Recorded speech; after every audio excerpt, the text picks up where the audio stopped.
ஷேய் எப்பா விஷ்ணு பிரம்மா ஏப்பா நம்ம கணக்கு போனி ஆன உடனே நம்ம கணக்கு நாங்கள் கொடுக்கணும் காலை டைம். இப்போ நம்ம போகிறது இது நாளைக்கு செவ்வாய்க்கிழமை காலையில் போகும், இதுதான் கணக்கு சரியா. அப்போ திங்கக்கிழமை படைகள் பூரா வெளியே போயிட்டாங்கப்பா. போவேலே ஏற்ற கிராமத்தில் மீச்சியே தான் போயிருக்காங்க. ஏப்பா இது பெரிய படம் மோசமாக அடி நொறுக்கிடுவாங்களோ ஒருக்கப்பா. எனக்கு தெரியும்ப்பா, முன்னே ஆதியில் உள்ளன்னு எனக்கு நினைவு கொடுக்கல, அவர் தெரியாது இந்த படைகளை பற்றி. அப்போ இது பெரிய படை ஒருக்கு என்னப்பா. சரி நீ போகலையா?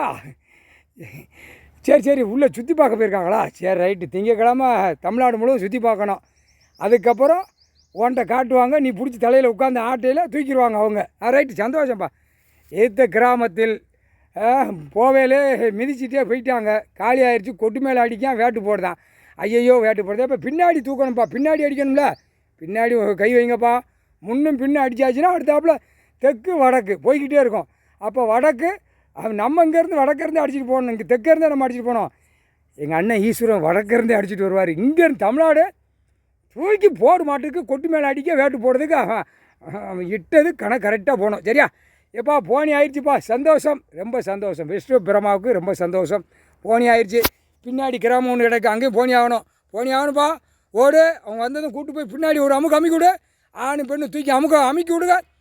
2.5 ஓலி என்ன விளையாட்டு ஆடுதான் ஏன்டா அதே இருறா. ஆடு மாடு கோழி பறவைகளை விற்று புரோக்கரா ஓடுதா. இப்போ கொட்டையை கசைக்கிறோம் இராணுவம் முப்போட வரையில். நீதி அரசர் போட்டு போயிட்டார். அவர் எப்போ அவர் இன்றைக்கி எங்கே போயிருக்காருன்னு தெரியல, வெளிநாடு கண்டு போயிட்டாருன்னு தெரியல. சரி பார்ப்போம். சந்தோஷம்ப்பா. 10 மணி போட்டாச்சு. ஈஸ்வரன் குளிப்பாட்டணும். அப்போ வருவார் டக்குன்னு. முக்கால் சத்தியம்ப்பா.